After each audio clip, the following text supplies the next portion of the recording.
Hello everybody, welcome back to my channel, My Kinda Art, with me, Ivan Florentino. And for today's video, here I have my full tutorial of my Kid Goku inking / watercolor painting.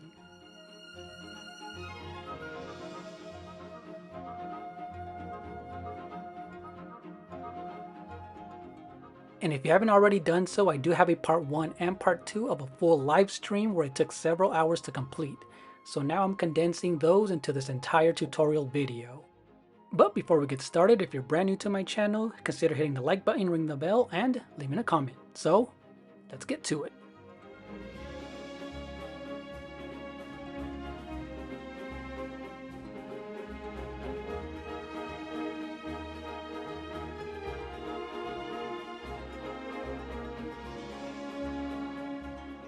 Now I do want to do a brief summary of how I did this. So I used a cold pressed watercolor paper, so it is very thick and it does have some grit, almost like a canvas. And I used a drafting pencil to do a light sketch of Goku, and this makes it a lot easier to erase when I need to. And I do most of my stuff all freehand. A lot of my art is all freehand drawing, and this is just one of those things that I've been wanting to do for a long time, especially after Akira Toriyama passed away. So this was a tribute that I did on my live streams. And you'll also see me constantly turning my page upside down, and this makes it easier for my wrists, so I won't have any kind of uncomfortable positions for my arm and my hand. And I also used another piece of paper underneath my palm or a tracing paper, and that way it prevents smudging, especially if you're like me where I tend to forget and I'm always smudging my pencil graphite marks all over the page. So this also helps it keep it very white and clean.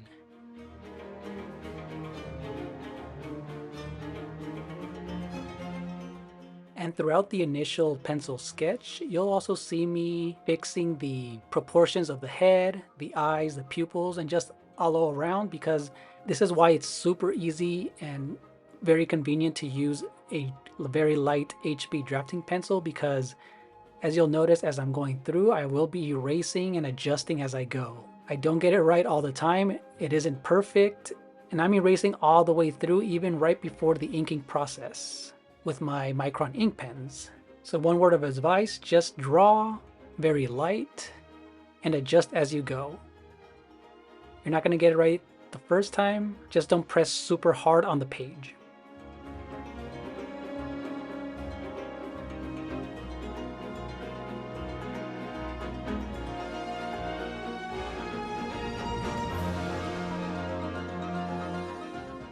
And one of the second steps that I used was, because I got a fresh brand new set of micron ink pens, so these inking pens, I wanted to have a clean outline just like they do in the anime, especially in the manga style.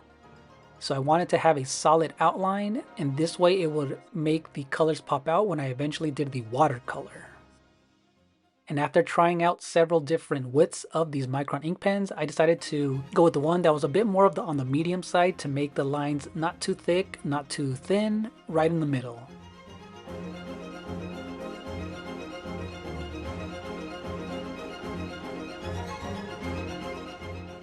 And again, another word of advice, experiment with the widths that you like for the outline. I started off with the smallest one and I just felt like it was way too thin. It didn't make a nice impact that I wanted. So I went for the 08 and 05, and that was actually a lot better. It made things a lot more dramatic, a bit heavy, but not over the top. And you might have to try this several times as you're going to see what style that you're looking for. So I wanted something right in between. And again, I do have a tracing paper underneath my palm, because don't make the mistake that I did. It takes a few seconds for the ink to dry, and you don't want to smudge the ink all the way around because you're not going to be able to erase it. If you do happen to have some whiteout or a white Jelly Roll pen like I do, that'll help correct mistakes if that does happen.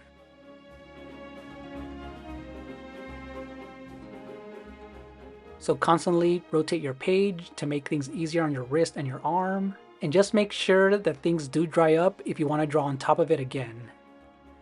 I didn't make too many mistakes, but I'm just warning you ahead of time. Now, before we get into the watercolor painting step, if you are happy with your black outline, everything is dried up, make sure everything is completely dry and avoid the mistake of erasing those pencil marks because it will tend to smudge the black ink if it's not super dry. Just make sure you wait several minutes, touch some of the lines with your finger, and if it doesn't lift, then it's ready to be erased. There were a few sections where it wasn't dried up, and when I was erasing, it smudged a little bit of the ink, but it wasn't too bad. And erasing the pencil marks makes it really easy when painting, and it won't confuse you on what to paint and what not to.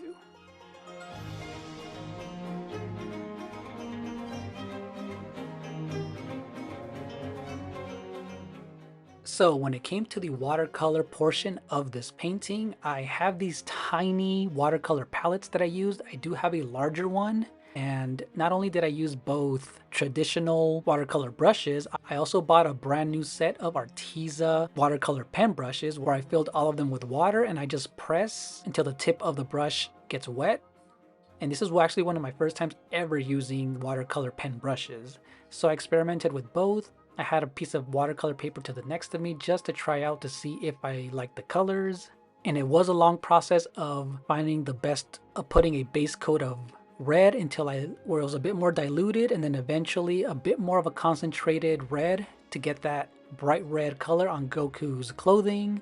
And same thing with the Nimbus clouds, his skin, his hair, and everything in between. As for the first very light layer on Goku's red clothing, I used a small palette. And to my left, you'll see that I do have a watercolor paper to experiment on how deep I want the colors to be, how much water I should add. And for this, I first use a traditional watercolor brush just to make sure I cover everything as quick as I can and to reduce the time needed. And right away I noticed it was way too light, way too watered down. So I wanted a bit more of a concentrated look. So I let it dry and I added less water for the next one so I can have that deep, rich color that I needed. And this is when I went in with my Arteza watercolor brush. And I went in for those deep red colors that represent the shadows, as you can see in my reference photo to the left on my phone.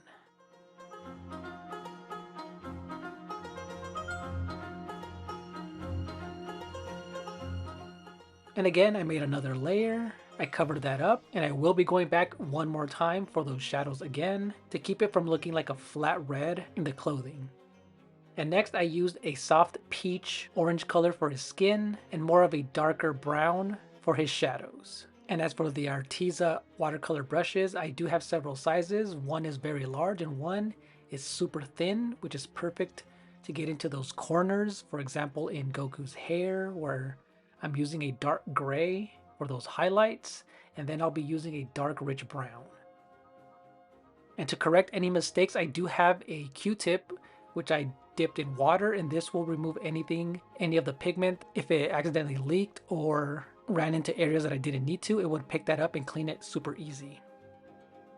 And another reminder, I do have one towel on my lap and another towel right next to me so that if I spill anything, I'm able to quickly clean it up. And when I want to use a different color, I can dry my brush, because switching between different colors, you do need to have a clean brush and not mix colors when it's not intended so.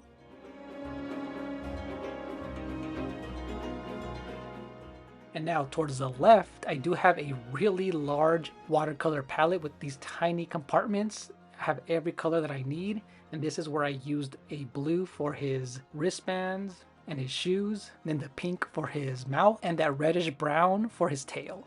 And that same black can be used for his belt and his eyebrows.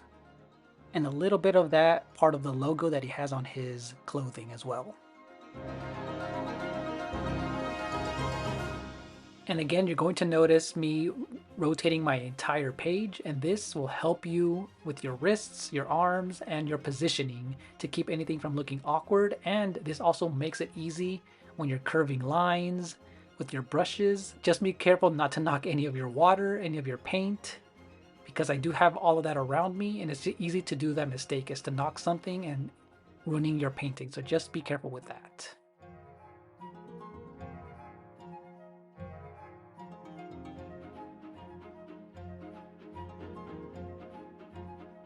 And as for the Nimbus cloud, I went back to my smaller palette because I do happen to have a neon yellow which stands out very well and it's perfect for this Nimbus cloud. This rich yellow color made it stand out against the white and against the red clothing, and as soon as that dried up, for those outlines, I used a red-orange to simulate some of the shadows underneath the Nimbus cloud, and to complete the swirls, I used a muddy brown tan color, which really complemented the very neon yellow. And I really like how that turned out. Again, because when you have a deep, rich color against a bright color like a yellow, the intensity, you'll notice the intensity and it complements very well. It complements very well for a nice contrast between light and dark. And finally, after several layers, when everything is dried in between layers, I do go back with a clean brush just dipped in water to clean up any areas and make them as sharp as I can. This makes it a lot cleaner, and I do have a regular paper towel ready, or a towel, and even another Q-tip to lift up any type of paint that may run. And now, as a final cleanup step to make sure everything is perfectly sharp and clean when it comes to the outlines, I usually wait a day just to see if the paper tends to warp, which it usually does happen. It tends to be a little bit wobbly. It does tend to warp because the water is drying. I do go back with my ink pens and just clean up any type of thickness and line width with the ink pens just to make sure, because sometimes the watercolor paint is opaque and will cover up some of the rich black. I actually ended up going over every single line again, and now everything looks super rich and clean. So hopefully you enjoyed my in-depth tutorial on this watercolor painting, and if you do want to see more of these, comment down in the section below, hit the like button, and thank you for watching. See you later. Bye.